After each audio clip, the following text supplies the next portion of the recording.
Hello,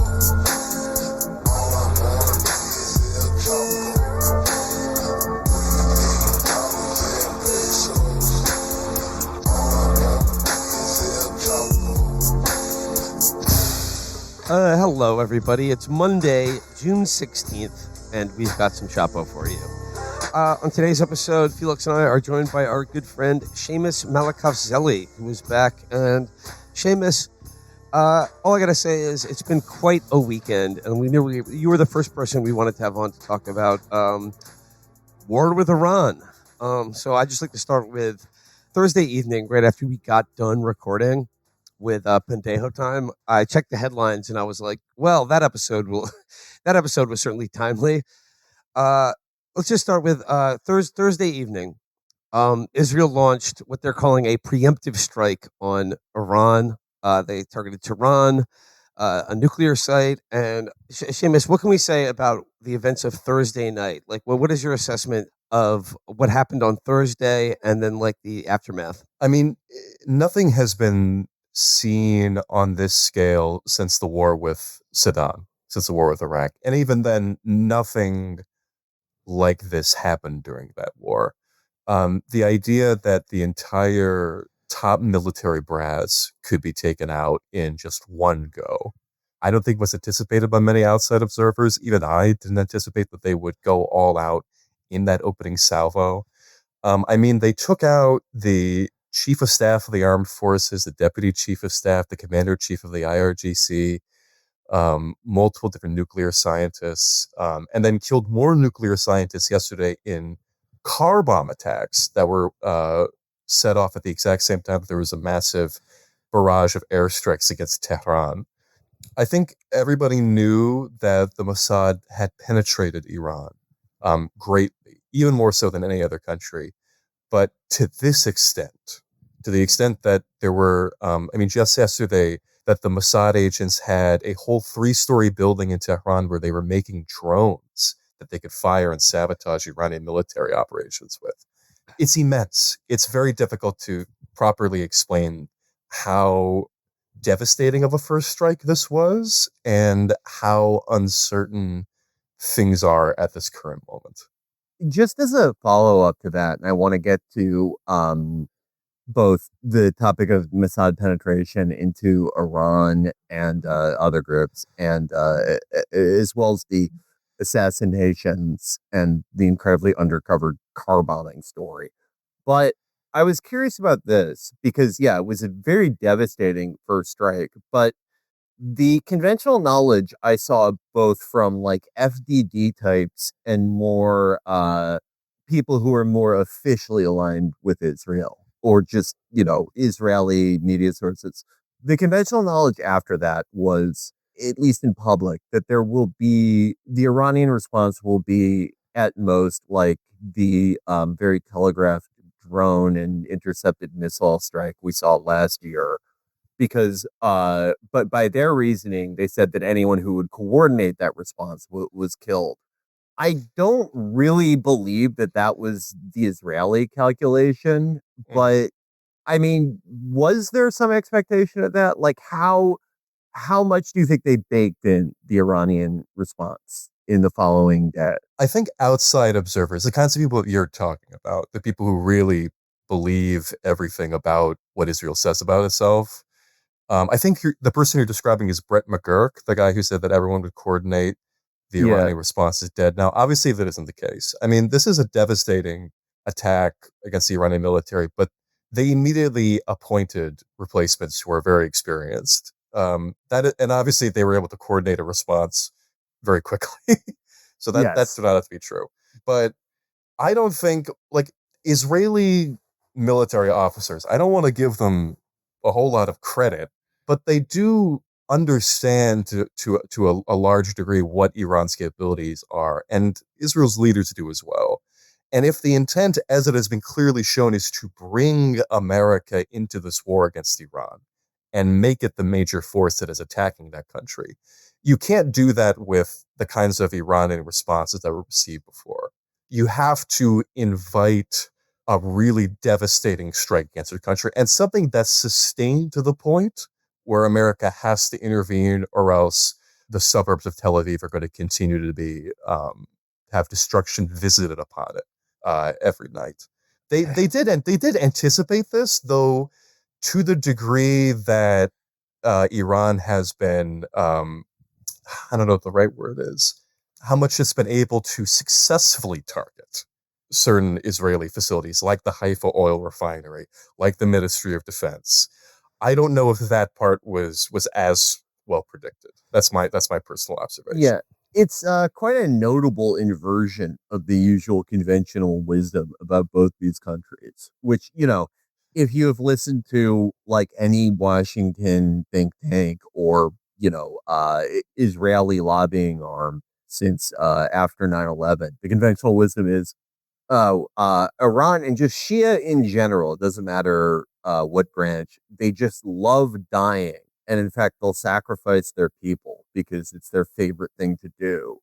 Which, in this case, I mean, willfully letting your people get maimed in support of some broader strategic goal, that is absolutely what Israel is doing. Oh, for sure. I mean, you can see from like the constant responses from people who were 100% cheerleading the destruction of homes in Gaza, the destruction of all aspects of its society. Now they're talking about how oh God, we have to be in bomb shelters. Oh my God, can you believe that they're firing things at civilian areas? And this is the thing. When Israel Katz, the defense minister, when Netanyahu is talking about, and the president of Israel are all talking about how evil this was always the intent, right? You can't just justify this war on the basis that they're attacking the Ministry of Defense or they're attacking, IDF bases like they did in the past during past strikes when they almost exclusively focused their strikes on air bases, which the attacks on Iranian assets have come from. They needed this. They needed civilians who put in danger. They needed these stories of anguish among the population of Tel Aviv because otherwise there wouldn't be a moral centering to justify this war with. I mean, it's also why they're trying to instigate some sort of rebellion in Iran, and nobody at the moment is biting. Because if this is solely against the nuclear program, then this becomes about the initial stuff about Iraq, the weapons of mass destruction, which not to be bunk. But when that became about freeing the Iraqi people, then it became ennobled. And this is the same way. Khamenei is evil. The Islamic Republic is a force of evil. It endangers everybody. But we can free these people. We can protect our people in Israel, and we can secure a grand future for the people in Iran as long as America enters into this war. That stuff, I feel like the Iranian people are cheering on the strikes, all that bullshit, the thing where they'll take like videos from like Persian New Year celebration and be like, this is what people on the streets of Tehran were doing during the strikes. I think that is entirely for a Western audience, but we'll get into it later. What like in Israel's ideal world, how this plays out, but like that switch up from this is about the nuclear program to like think how bad the mullahs are is very noticeable.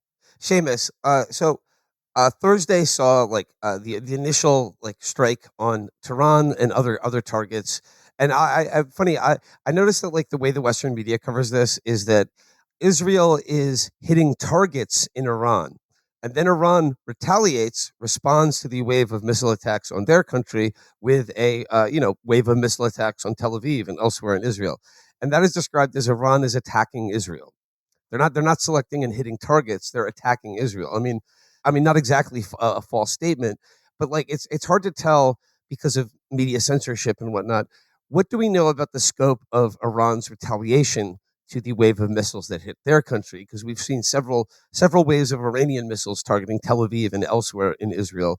What can we say with about the scope and scale of Iran's response and how effective it has been? They've been mostly focusing on strikes against Tel Aviv and Haifa for the moment. In Tel Aviv, most of them have been against the most major parts of it have been the Ministry of Defense, but also I mean, just buildings in the area. Mostly, I think the most of the damage was suffered in southern Tel Aviv, at least from the visits that Netanyahu and Isaac Herzog made to the area. In Haifa, though, there seems to be the most particular targets. The Haifa oil refinery, the power plant, the port itself. Haifa's port is the most important port in Israel, and striking it was a stated intention of the Houthis, who tried to impose a siege from the air over it, though they weren't very successful at that. They're trying to target the economic centers of Israel at the moment, right now. Things that years and years ago, the weaknesses of Israel were pointed out by Iranian military strategists as the fact that it's a very small country, area-wise. So strikes on one area or another have potential for really devastating effects in the rest of the country. The port of Haifa is one of those choke points. So focusing on that has the potential to really disrupt the Israeli economy. So that's why they're focusing on that. I saw an evacuation warning published by state TV for the Israeli city of Bnei Brak, which is east of Tel Aviv. So they may focus on that tonight. And as well, there was a evacuation warning for Channel 12 and Channel 14 in Israel, because the IDF just bombed the studios of Iran's national broadcaster today. Though to the degree in which they'd be able to hit that, I'm not sure.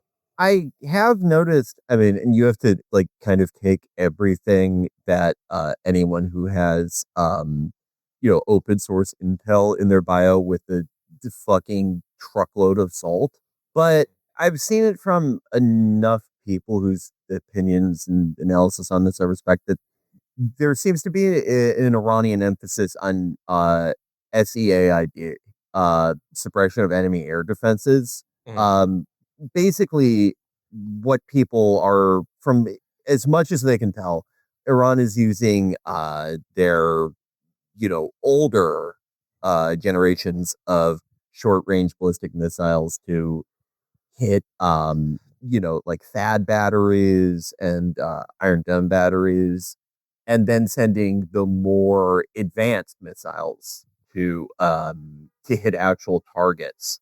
I mean, obviously, it just makes sense to do that, to take out things like that, batteries that are A, incredibly expensive to replace, and B, in a year, America does not make enough of them to, you know, replace Israel's entire stock, much less service the needs of our military and other paying clients.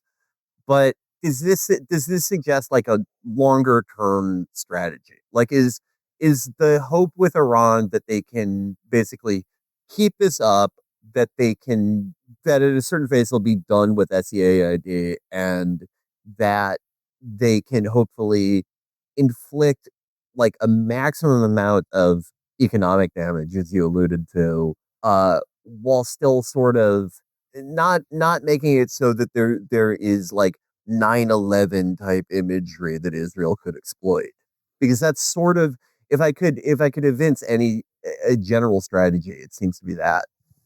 I'm a little bit less informed on the specific strategy of what missiles they're using. I do know what you're referencing. There was a video of the Iranian missiles on one of the barrages either last night or the night before, hitting air defenses in Tel Aviv directly.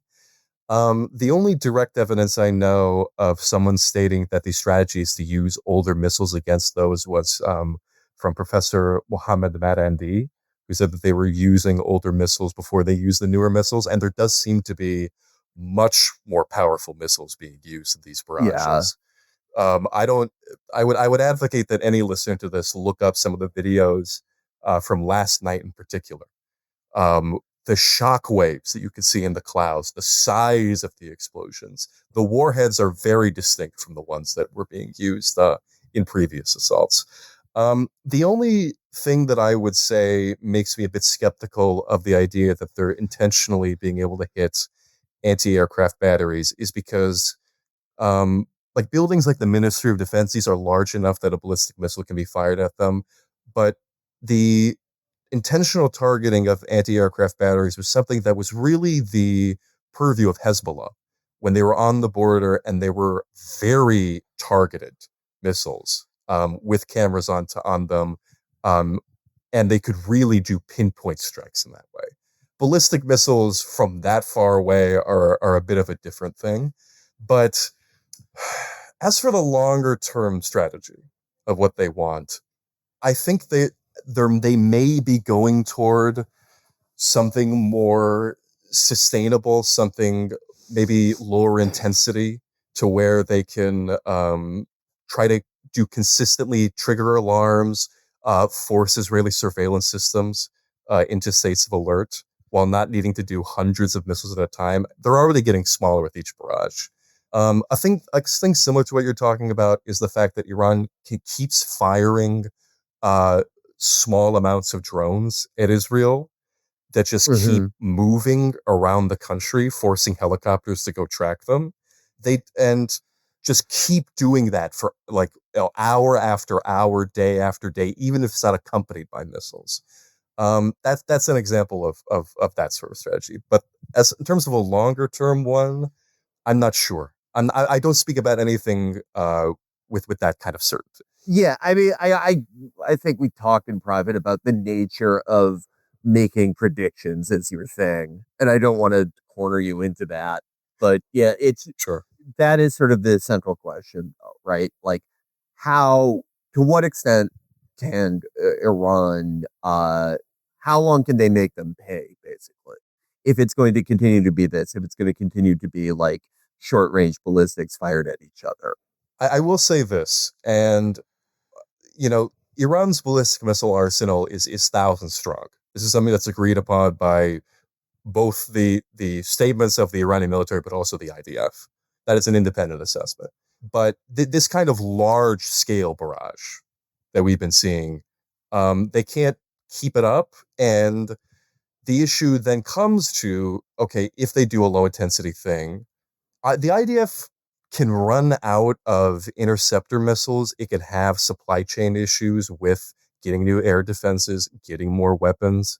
We've seen examples of this kind of choking, even when it comes to Gaza in some instances, and that's a much smaller scope of things that they have to deal with. But they still have the United States to constantly resupply them, and they have no issues with giving them whatever they want. Um, Iran doesn't have those kinds of relationships with different countries, Russia and China. They're able to get weapons from abroad, but they don't have a benefactor quite like Right. America does. It's its own domestic manufacturing base, and that's being disrupted right now by all this Israeli assaults.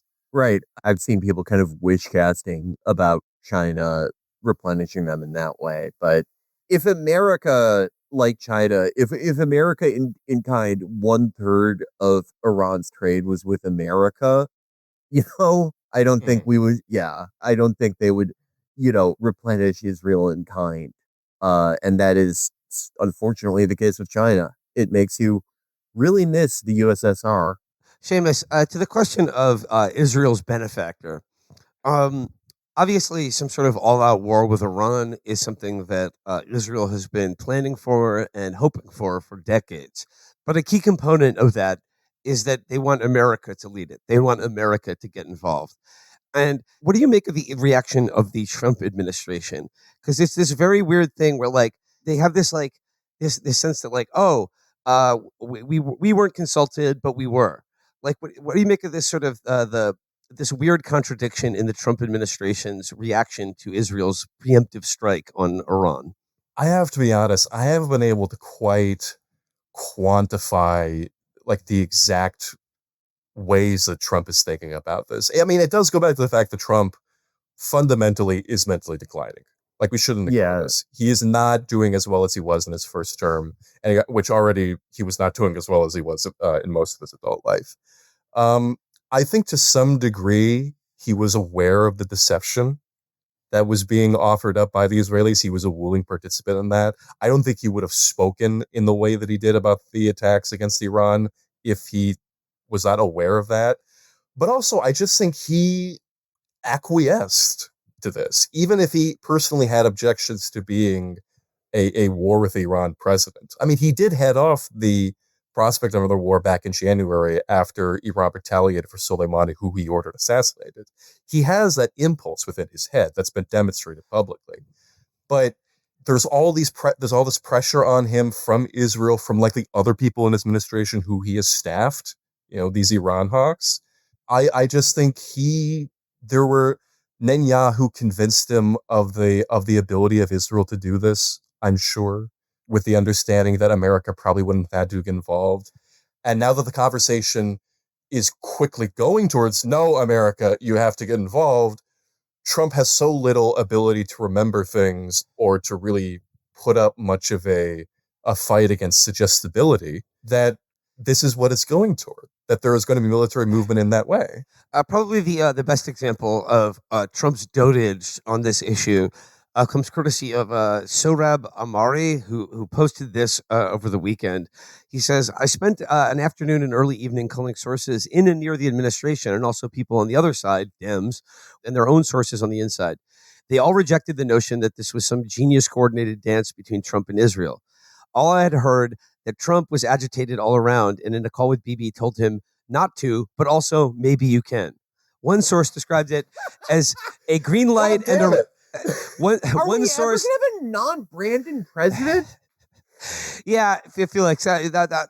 Sorry, it follows up. It says one source described it as a green light and a red light, and another called it a yellow light. The overall impression was something far more chaotic and accidental than the Iran hawk suggested. Numerous sources claimed that Trump planned to disavow it if it went badly and to own it if it appeared successful. The latter is, for now, his assessment. So, I don't know. Was this successful? Is he going to own it or distance himself from it? He 100% sees it as successful. He is getting, I guarantee you, he is only getting positive assessments whenever he calls Netanyahu or Netanyahu calls him or he speaks with American intelligence officials. Because I think in a bare bones, I don't know if the right word is objective, but if I tell you that Israel took out the top military brass of the Iranian military in one go, and they're consistently airstriking Tehran, you would consider that a measure of good progress on Israel's part towards its objectives. I mean, it's talking about achieving aerial superiority over Tehran, even though that's an over exaggeration. I'll just say that much. If you are getting these assessments and you're not thinking about what happens a week from now, like when Netanyahu says, I mean, just as he said today, that if they assassinate Khamenei, they're already talking about this, that it'll end the conflict. He's making that sell to Trump when he says these things. If we get the go ahead to blow up Khamenei, or better yet, we get you to do it with your bunker busters, which you have, your B-2 bombers, then this conflict could end, Iran will surrender, and American lives don't have to be sacrificed. But obviously that is not the case. In Netanyahu's thinking, what would American involvement in this war want? What would be his blue sky ask? Are we talking an invasion of Iran with U.S. military troops, or air support? To what extent do they want America to get involved in this war, and what would that look like? I was talking about something similar with Derek Davison, great friend of the show, on American Prestige a little bit ago, and I go back and forth about whether Netanyahu actually wants regime change totally. But I think right now what it would want is something similar to the deal that was struck up about Yemen, in which Israel is being consistently attacked by Yemeni missiles. Its shipping was being blocked by the Yemeni Navy, but America did the vast majority of the strikes. It took that burden off of the Israeli Air Force's hands, and it allowed it to refocus on Gaza. That would be of a great benefit to Israel, because America has better intelligence about these things. It has more access to weapons. It doesn't need to filter it into the Israeli military. It doesn't have to go through that supply chain. And it also leaves Israel to do the big stuff, like, for example, in Yemen, destroying the airport of Sana'a, for example, or bombing different ports along the coast. That would be the ideal, though the way that they're talking about regime change right now, I do wonder if the intent is to make America invade Iran. and then the burden is overwhelmingly offloaded onto the United States to do everything in this respect for Israel, installing a new regime, finding a new opposition movement to take power, fighting off Iranian military assets, doing whatever. In either case, the point is to not let Israel have to sacrifice very much in order to destroy the rest of the Middle East. Okay, Lebanon, Syria, Yemen, Gaza, and now Iran. Like the list continues to grow here. Like, what do we make of this ever expanding horizon of countries that Israel is allowed to bomb with impunity? Like, what does that say about the state of Israel as a political and military entity that, like, seemingly for their own security, or as they claim, and their broader goals, involves this like endless list of other countries that have to be bombed and destabilized, and like regime change? I don't know. Like, I don't know if that's like if we can really bite that off. But the thing is, just with bombing, I think they can do a long way to just de-develop Iran and just make it a basket case, like wreck, like they've done with Lebanon and Syria, and like certainly Gaza, they've completely destroyed. I think de-development is the best word to describe the situation. I mean, even if Israel maybe on some days truly does want regime change, or maybe the Shah of Maryland goes back and takes power in Tehran, I mean, what they really want is more than anything is chaos. Yeah, In Lebanon, they can exploit the tensions between Christians and Shias. They can make that an ethno-religious conflict. And in Gaza, they're trying to, inspire divisions between people who like the idea that Hamas are politically Iranian or politically Shia, because almost everyone in the strip is Sunni. But in Iran, I mean, that main cleavage is like people who are more irreligious and the religious governance. So they're playing on that. And you can see that now with the idea of issuing evacuation warnings for places that are near both weapons manufacturing facilities, but also supportive institutions, which can mean fucking anything in terms of it's the state government. It's the entire state, essentially. That can be expanded out everywhere, as it was with Gaza. I mean, right now, they've been bombing hospitals in Iran on the spurious accusations spread around by Twitter accounts that the IRGC has set up missile launchers there. It's the same playbook being done over and over and over again, but with different steps here. I mean, all of his accusations against hospitals being Hamas based in Gaza was adjusted for Lebanon, that Hezbollah was hiding gold under hospitals in South Beirut, and now it's that IRGC are hiding ballistic missile launchers alongside hospitals in Iran. It's the same thing over and over again, and the intent is to make these places distrustworthy amongst themselves, amongst civilian populace, disdainful of resistance, constantly afraid that they are near something that Israel would target because it's somewhat related to the IRGC or the Iranian army. It's a recipe for the reduction of these societies, these countries, into states that are not just a threat to Israel, but don't function as countries in any way, shape, or form, and are fundamentally subjugated to the will of whatever Israel's intelligence chief decides that day. Yeah, that is a very stark aspect of not just Israel's campaign of genocide in Gaza, but just their overall strategy for, I think, especially like the last, 20, 30 years. People always, when they talk about, usually in line with people who talk about the Iraq War as America, stumbling into conflict, that we made an oopsie. The rejoinder to that is, and then we ended up giving Iran this great big regional ally, and that would of course mean that Netanyahu and a lot of other right wing elements in Israel at the time who supported the Iraq War made this great strategic blunder. But that's not really the case. It's not that they never saw that coming. It was they liked the idea of Iraq becoming this basket case that would have to fight a low intensity civil war for maybe forever, against aggrieved empowered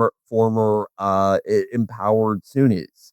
And you see it with every time there is a new enemy on the horizon for Israel. The first thing they do when they really get rolling is try to destroy any sense of a cohesive national identity and to destroy any sense of community. In Gaza, what that looks like is these planned killings at aid sites, the killing of the families of doctors. And for Iran, this is what it looks like. I mean, you can look to Syria to see what the results of this are. I mean, people ask now, like, what is the end game? Like, if they get everything they want, and this great enemy is reduced to a Libya-like basket case where there's three different capitals and there's just no hope of it ever ameliorating, it would be like an entire region that is just like that. It's just a bunch of like city states, and then all the Gulf hotels where endless treaties that result in nothing are negotiated. I should add on to that. I mean, we see this sort of talk in Gaza, in Lebanon, in Syria, and now in Iran. This talk is again reared its head about why can't we just make peace with Israel now? This isn't working. Let's make peace with Israel now. We can end these conflicts, and then we can become like Dubai. That's often the common refrain, or something along those lines. But let's take this step by step, right? In Gaza, what is the offer on the table if Hamas decides to give up its arms and surrender? Israel has openly talked about using the opportunity to expel the rest of the Palestinian population from the Strip. That's the end goal. There is no either it's death or expulsion. That's not a deal. That's not a peace deal being made for Gaza to become a better place. It's a deal for you to continue to lose everything. In Lebanon, this ceasefire between Hezbollah and Israel, what has it eventually gotten in this ceasefire state? Waves of airstrikes still on South Beirut, continuous airstrikes in the south of the country that prevent any sort of reconstruction taking place. There was an airstrike just today, an assassination strike on a Hezbollah member, a supposed Hezbollah member, and that's been happening every single day since the ceasefire was achieved last year. Planes can no longer come from Tehran because Israel threatened to take down those planes if they came into Beirut airport. So the airport is now controlled by a different country. And in Iran, do you really think that they're going to suddenly stop controlling Iranian affairs if they decide that they don't want the smoke or whatever the hell it is? No, they're going to use that opportunity to continue that subjugation, to continue using its influence, to make sure that Iran never gains any sort of military power whatsoever. Just on I-24 News, an Israeli channel just before I got out here, they were talking about the fact that Israel should demand that Iran give up its missile-making capability, something that many sovereign states have, to build missiles, period. Like, they're not demanding you give up your nuclear program. That's a ruse. They want the whole thing. They've always wanted the whole thing. No, the end result always looks like Syria, where there is no way you can actually say that it's a sovereign state. That is it. It's just the end of sovereignty for anyone else in the region. And then these Gulf modern Venices that are just hotels and nothing else.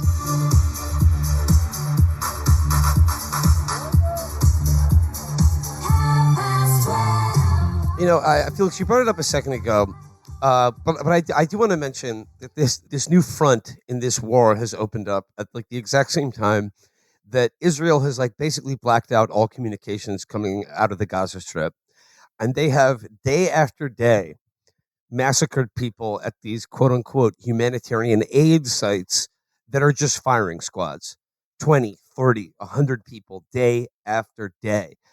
And I guess like I bring this up just in the context of Israelis in bomb shelters saying nobody deserves to live like this. This is inhuman. This is awful. And I guess like the scale of this violence is so undescribable, and it gets worse and worse, and now expands into another country of 90 million people. And I guess like I say this because is there the only hope to stop any of this is military action of some kind by the states and peoples being destroyed by Israel right now. So Seamus, like, what would a victory or a, like, I don't know, a effective response that could stop this? Like, what would that look like? That I'm very unsure about, and I have to be completely honest. I will say this for Iran. They are treating it now like they should have been treating it months ago, if I can speak frankly, and that they are hitting Israel with all that they have.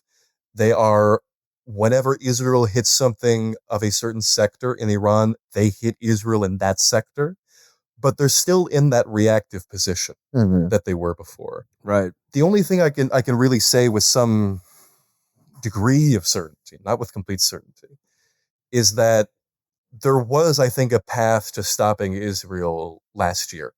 When Fuad Shukr was assassinated in South Beirut, and that was quickly followed up by the assassination of Ismail Haniyeh in Tehran, there was a point, and we had discussed this on the show right after it happened, in which Yemeni strategists were talking about a combined response from the axis of resistance to overwhelm Israeli defense capabilities and show what would happen if war expanded, that they would work as a unit, and that they could make this a very difficult thing for Israel. It wouldn't be able to do what it has been able to do up until this point. And once Hezbollah and Iran decided to retaliate separately, they delayed and they delayed and they retaliated separately, that destroyed the entire deterrence capability of that group. And it was what led to the assassination of Nasrallah, and it has led to what has happened here, I think. There is some level of that coordination being brought back up. When there were missile barrages fired by Iran, I believe 2 nights ago, Yemen announced there was a first barrage, and then there was a second hypersonic missile fire just a few minutes after. And Yemen announced that it had coordinated that operation with the Iranian military. So this kind of coordination that it had wanted since the beginning was now finally happening, but after so much had already been lost. If they can repair these lines, if they can get Hezbollah back in that fight, even though that seems very impossible, then maybe there is something. But as long as Iran fights alone in this matter, even if Yemen is with them 100%, that's it's an uncertain fight ahead. Iran has more capability to defend itself than anyone else, but that's against Israel, against America. That's a very difficult thing. Well, I mean, another huge aspect of this is the nuclear angle. I mean, I know this is being justified based on the idea that Iran is like minutes away from having a nuclear arsenal. I mean, I'm astonished they don't have one already. And if Oh my god, like, dude! like, I'm going nuts. but forget Iran's like potential nuclear weapons program. Israel has an arsenal of several hundred nuclear weapons and second strike capability that is holding America and the entire region of the Middle East hostage, essentially. Because, like, I mean, they could use them, but like, what is your assessment? Like, now that Iran is now officially at war and under siege, what is your assessment? Like, are they going to test or build a nuclear weapon soon? I don't think. Yeah, Because if they are, I've been enriching uranium in my apartment, and I have a little bit that I can lend them. Yeah, no, if I could take the fucking limitless pill and learn all the scary math you need to do to make a thermonuclear bomb, I would get on a fucking Skype call with them right now. I think. Here's the thing: there was a major general in the IRGC, Mohsen Rezai, that went on state TV yesterday and was like, "No, we're not really thinking of doing that right now." President Pezeshkian was in Parliament today and said the same thing. As long as Khamenei is alive, that fatwa against nuclear weapons is going to remain in place, I think. I don't think he's going to change it. I think that's very important to him and the rest of the Islamic Republic's establishment as like a point of dignity, like a point of ideological firmness, that if they were to break on that, then it would, I don't know, it would unravel something, though that's something I'm not entirely clear about. But right now, I mean, nuclear scientists have been talking about the fact that they've had this kind of technology for years to make a nuclear weapon. but they've never been given the order to do so. So it's just been sort of sitting in this holding pattern, this stasis where they're kind of just simmering below the surface, but they never. I mean, Seamus, I was thinking of that video you posted of a woman on the streets of Tehran, just shouting, "Give us an atomic bomb! Where's our atom bomb?" And then the whole crowd starts yelling with her. I love Where's her. our atom bomb? Like, you talked about it for years. You're going to jump out or what? People I think are very like after the failure of the JCPOA, the Iran nuclear treaty that Obama negotiated, there was an observable change in the public discourse about previously really not wanting to broach the idea of a nuclear weapon in public, and now it's become a very regular topic of discussion. And post the war, like the strikes against Iran, it has never been at this kind of fever pitch before. Right after the attacks happened, there was an Iranian MP who went on state TV and was positively begging the supreme leader to like change the fatwa and start building a nuclear weapon. And the hosts were trying to like steer him away from that and be like, no, well, hold on. This is a very serious issue. Like, no, this is a fatwa, we're not going to do it. And he's like, well, then we did all these retaliations. Then what were they for? What did they do? We need this. How long are we going to allow our commanders to be killed and our children to be killed without this atom bomb? This is on the minds of many, many people. And the fact that they are discussing this at all, that they're not going to change it, means that this pressure is continuing to build. But again, I don't think as long as Khamenei is alive, that is going to change. I mean, if it wasn't clear before, it should be clear to everyone now. If you're outside like the NATO, EU, Aegis, there is no sovereignty without nuclear weapons. Mm-hmm. Mm-hmm. It's just not. There's just the two concepts do not exist separately. Let's just look at the history of this here, right? Libya, when it gave up its nuclear program, what happened only several years later? NATO intervened, and now it's a complete failed state. Syria had a nuclear program, not necessarily a nuclear weapons program, but just a nuclear program. Israel bombed it; they never pursued it again. And then several years later, it was able to be utilized as a playground for foreign powers. Like this continuously. We see examples of nuclear programs that were voluntarily given up or or kept below a certain threshold, or they were bombed out of existence and never reestablished. And the outcome of all of these options, of all of these destinies, has been complete failure. But look, like I hate to use this as an example because North Korea is not a favored state by a lot of people, but you cannot deny that North Korea is not messed with. No one's fucking with North Korea. It is not an option seriously discussed by anyone. They've talked about denuclearization, but only if America leaves the peninsula, and America isn't leaving the peninsula. So guess what? They're keeping their nukes, and nobody is talking about invading it. That's the point. They continue to exist because of those nuclear weapons. As long as Iran doesn't have them, they will remain under this threat no matter what the outcome of this specific war is. I believe that firmly. I mean, especially in the case of Libya and Syria, those are crucial to bring up because also in addition to giving up their nuclear programs, both those countries cooperated with the West during the global war on terror. Fat lot of fucking good it did them. When they've got the beam on you, there's nothing you can actually do. I've seen people go, oh, it's, Iran and their obsession with Israel, or Iran and their goddamn nuclear program. Like they could do anything to stop this short of just declaring Iran is over as an entity. Come here and make fucking, make the Mecca for sex offenders at all types of nightclubs. I will say this. What I've said this before, and I'll say it again, even though I have been accused of Houthi fetishism by many academics. I'll hold that bag, Seamus, for you if you want it. I got a Houthi fetish, and I need more missiles. The Yemeni strategists, from the moment the word go of this war, have consistently known what to do, and they've consistently had, I think, the right approach to Western powers and their negotiators. They understand that like the time in which America or Israel could be negotiated with, if they ever could be negotiated with, is over.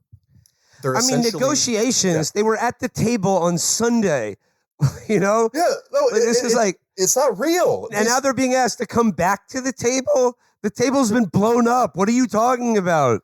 No, these people are rabid dogs. The negotiators are dead. Ugh. There will be empty chairs at that table because you killed the people that were like, Jesus Christ. How could you even bring up that? It's just insulting to even bring up that fucking concept. No, there is a reason why when Yemen, when they were approached for negotiations to separate the fronts, they were like, no, achieve a ceasefire in Gaza and we'll stop firing. End of discussion. We're not doing indirect negotiations. We're not doing separate negotiations. You either do this or you don't. When it came to America coming to the table and saying we want a ceasefire, they said, okay, if you stop firing on us, we'll stop firing on you, but we're not stopping fire on Israel. That's the deal. End of discussion. And then they took it. That's the strategy that Iran should be taking, quite frankly. And they're understanding right now that these negotiations were always a fucking lie and a fucking charade, and they're not doing them anymore. But if they trust America again on this matter, if they're not firm, then I think the outcome is going to be very bad because there's nothing to indicate that, that they're trustworthy in any way, shape, or form. Seamus, a well-repeated chorus from hawks in D.C. and the foreign policy establishment in America and Europe that we've heard a lot over the last week or so, since the weekend, is that the Iranian people yearn for freedom. They want to overthrow the mullahs. Like, they are ready. We stand with you, people of Iran, like, as we're bombing you. And like, there's this idea that like the Iranian people, now is the time to rise up and like collapse the evil government of the Ayatollah. I mean, like, from what you can tell of people in Iran, which is, a country of 90 million people with a lot of diversity of opinion and very divided along social and political cultural lines, much like the managed pseudo-democracy of the United States of America is. What is your best assessment of how the people in, let's say, Tehran and the rest of the country right now, are they directing their anger at their own government? Or like, what is the possibility that they're going to rise up and overthrow because they're so happy to be bombed right now? I think it's pretty low. I'm going to be honest with you.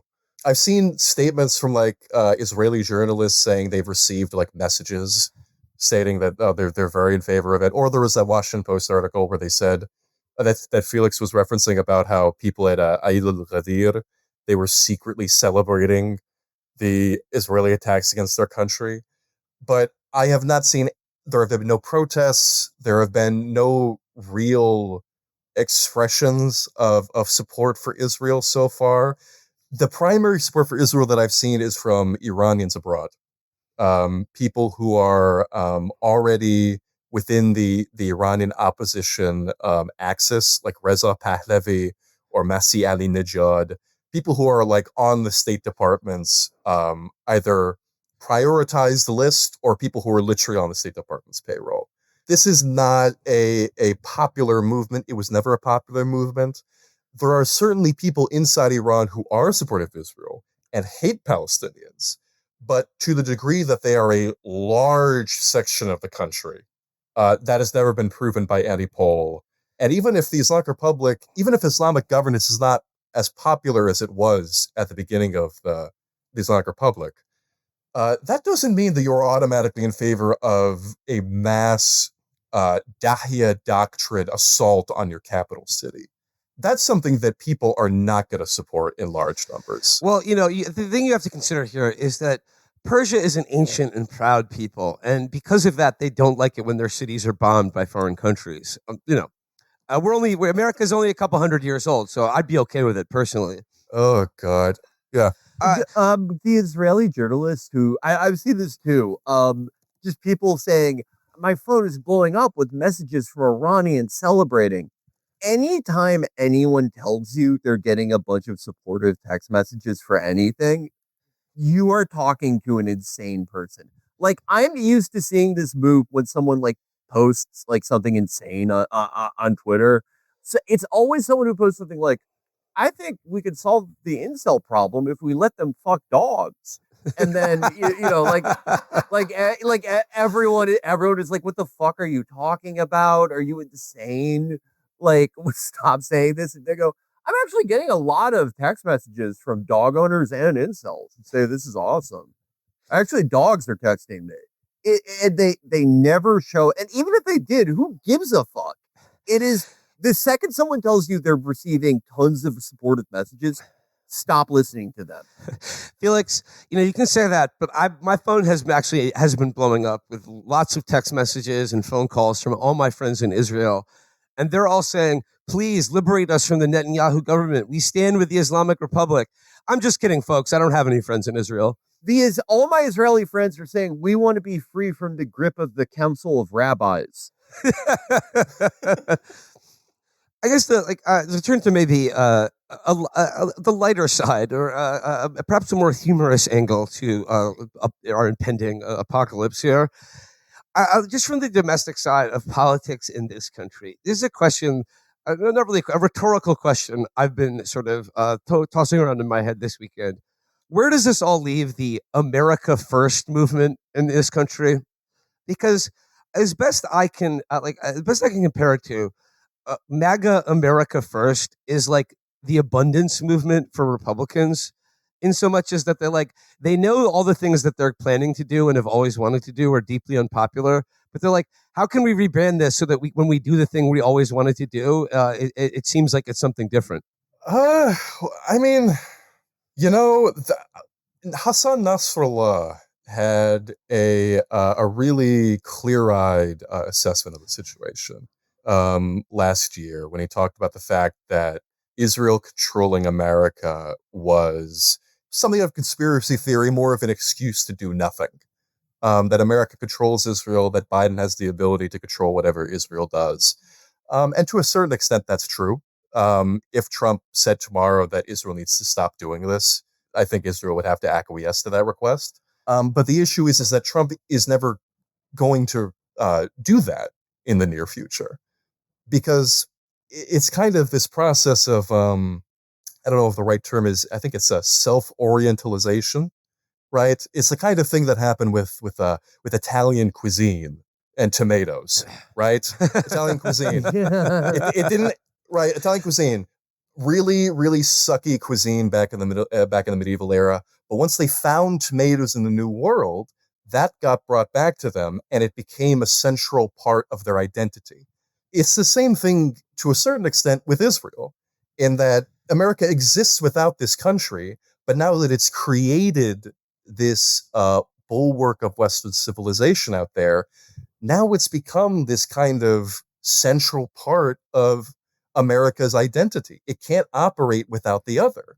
And because of that, now Israel's decision-making becomes America's decision-making because of the nature of that relationship, to the point to even granular things. Like, did you guys see that video from the New York State Senator in the bomb shelter in Jerusalem? Yeah. He was talking about how they can't vote for Zohran Mamdani. Hi, everyone.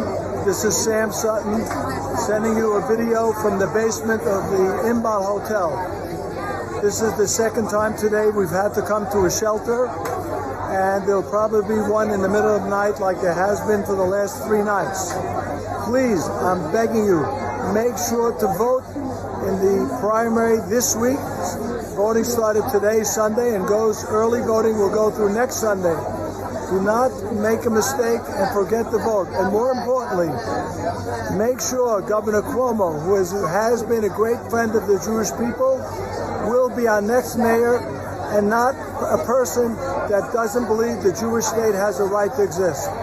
We don't want to be in a situation like this in America. Thank you. He was like, my life is in danger right now. We're cowering in a bomb shelter as Iranian missiles rain down on us. Oh, and by the way, don't rank Zoran for mayor of New York City. Could you imagine? We can't afford free buses in New York. Can you imagine this with anything? I want to move to like Joplin, Missouri, but I'm running for city council in Joplin, Missouri. I spend all my time in Azerbaijan. All my attack ads about my opponent are about how he's Armenian. He's never left Missouri. Just some Scots Irish guy. I'm in a bomb shelter in Baku. This is what we'll get if we elect Scott Crap, the Armenian. Everything about this has gotten so disastrous and so I think like an animating belief of the left in America before October 7th was the idea that at some point in the future, Israel will become so much of a burden on American policymakers that they will be forced to reevaluate the relationship. But what October 7th showed and how earth-shattering of an assault on Western policy, of the Western control over the world, that meant that America was inextricably linked. It was essentially, one person compared it to an assault on Texas. Like, it was that central to the American fabric. It doesn't matter if it's America first, if it's, whatever. It's treated as such. There isn't a difference between America and Israel in those people's thinking.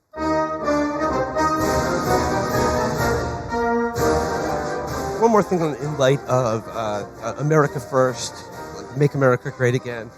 I don't know if you guys got a chance to watch Trump's military birthday parade over the weekend, but it really was one of those events that just put such a nice, a nice shine on the events of a weekend that saw, like I said, continued massacres in a blacked out Gaza, Democratic lawmakers being assassinated in Minnesota, paramilitary federal law enforcement, rounding up people in Los Angeles from schools and parks, and then hundreds of thousands of other Americans protesting in the No Kings movement this weekend. That all of this was taking place at the exact same time that Donald Trump chose to have his military birthday parade in Washington, D.C. And Seamus and Felix, I'm wondering if you guys, did you get a chance to watch any of this military parade? Oh, yeah. I'll put it this way. This was the type of affair that Ron Donald caters for. I expected to see Mr. Donald pop out at any moment. I could see the party down episode intro font now. Like the 250 annual Army birthday parade. I feel like the Ron Donald thing is so perfect because I was watching the live stream of this on PBS, and every time they would cut to the crowd, and by that I mean the entire Trump administration sitting on the dais, or just the people in the crowd watching tanks go by. All I could think about was, are we having fun yet? Yeah. Are we having fun yet? Because everybody looked miserable. And I gotta say, the parade itself was one of the most underwhelming things I've ever seen as a display of U.S. imperial military prowess and competence. If you showed this to the Yippies, they would be like, oh my God, we did it. We levitated the Pentagon. It worked. This is what's left of the U.S. military. I have seen, there are longer lines for live podcast shows. Our live podcast shows. They spend so much money on it, and there was such a buildup for it. I stupidly thought, I don't know why I thought this. Oh, they're going to hire 10,000 fucking extras.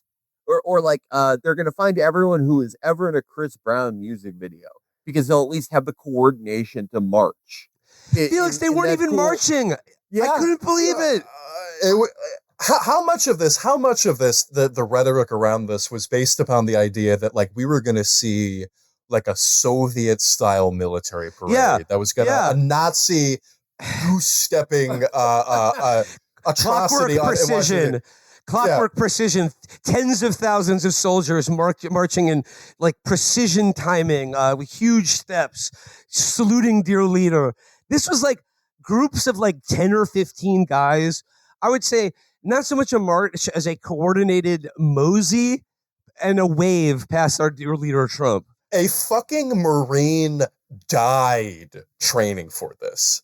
Can you fucking believe that? What? They died during the training for this. They were mourned by Army High Command. How did you die? Did you did an APC go off the ramp and you just fell under it Austin Powers style?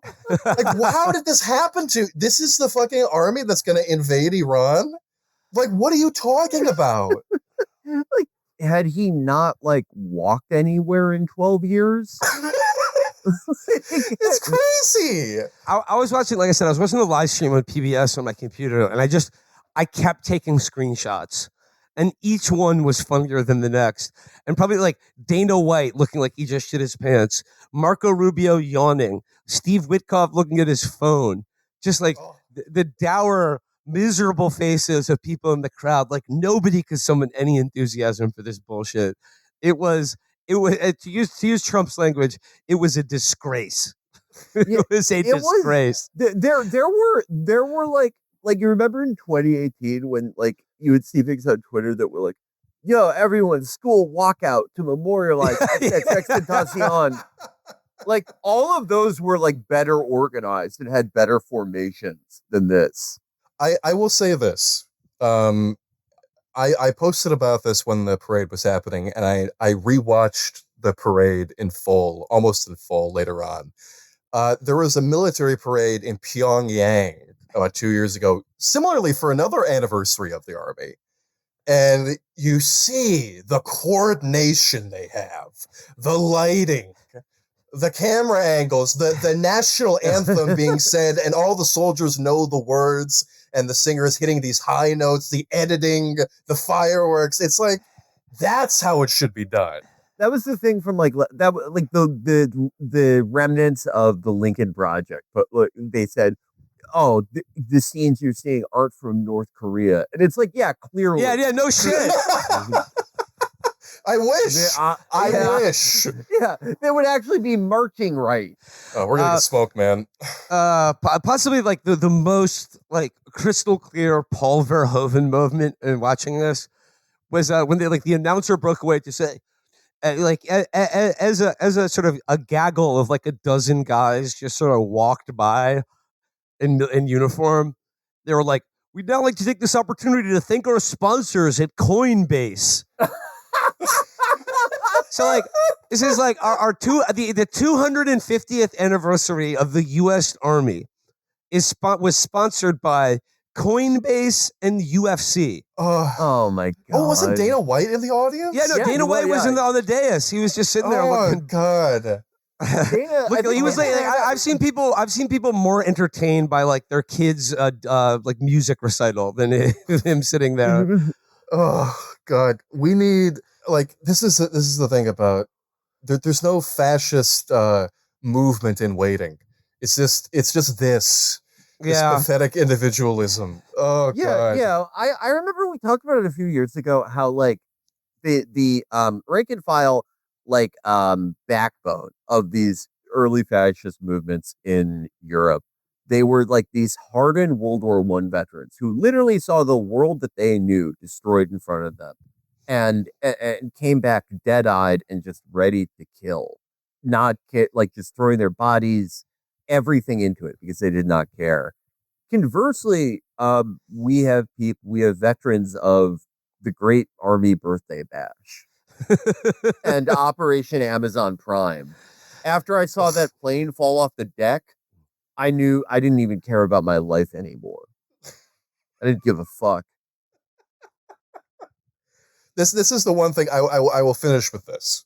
This is the one thing that gives me like some amount of hope about how an American like a war with Iran would engage in, like how they responded to the Houthis, how they went about the aid pier in Gaza that also ended up killing people, U.S. soldiers and setting it up. It's a fucking basket case. This isn't an effective fighting force. This is embarrassing. This is humiliating. This is a national disgrace. Like if you're an American nationalist, if you're like an American fascist, like how could you watch that bullshit and be like, hell yeah, I'm with this 100%. This is what I voted for. This is the Fourth Reich. Hell yeah. God, yeah, embarrassing, humiliating. Will we ever have a non-Brandon president? Because that was the other thing I was thinking. Like, this is perfect. Like, Donald Trump ran on this idea that, similar to Joe Biden before him, he was uniquely qualified to negotiate negotiate peaceful ends to ameliorate every conflict currently going on in the world. And that no one could make a deal like him because of his experience and his swag. And fast forward to today, his strategy with Russia and Ukraine is just to tweet, please, come on, please, please, like, come on, you know me. And a new war has broken out that, like, I don't really know what to believe. I don't imagine we'll really find out exactly what happened on Trump's end for a couple of years. But this idea that he was like, do it or don't do it, I don't know. It sounds very much like him. I mean, to take him at face value is him saying, oh, yeah, you can never trust anything that I will ever say if you're a foreign actor, which who knows? But it just having such a public flop amidst all of this is just it. I didn't think things could get more Brandon than Brandon. And then I saw Keir Starmer, who is at 1.5 mega Brandons. But this is like, we're breaking into two Brandons now. Like the potential whoever comes after this, right? Whether it is JD Vance or like Pete Buttigieg. I don't know who has the potential to be the biggest Brandon. I think maybe JD. JD has that hapless quality, but we're never going to get out. We're never going to leave behind the Brandonness of it all. Hyper Brandonization. We're Brandon. We're Brandon. That's who we are. We're remembering the good times and saying we're the only ones who can do this job. We take one step, our pants fall down. You see the shit streak on our underwear. A stork flies by and takes a shit on her head. I actually planned that. It's the fact that you're making fun of it shows how little you know about strategy. We are Brandon. We will never leave this curse because we will never stop being Brandon.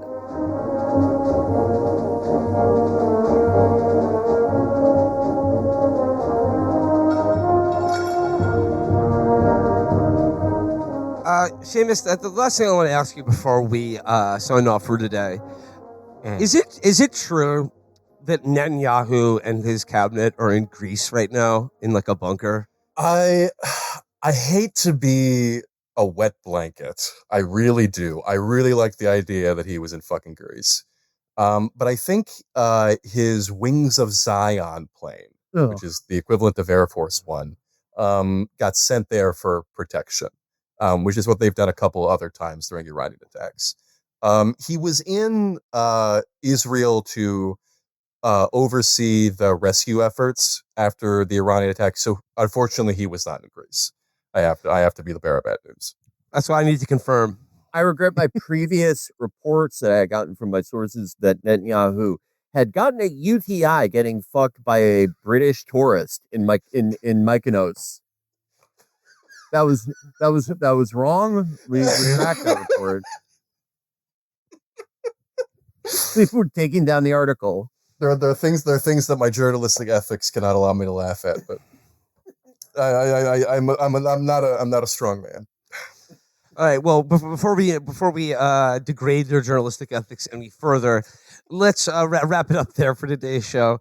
Seamus Malakavzeli, thanks so much for spending some time with us today. You got an article up at the Intercept right now about this. We'll link to the article in the show description. I also have something up at Parapraxis magazine just a few minutes ago, and you can find my writing at Seamus-Malakavzeli.com. Links in the show description. Seamus, thanks again so much. Till next time, everybody. Bye-bye.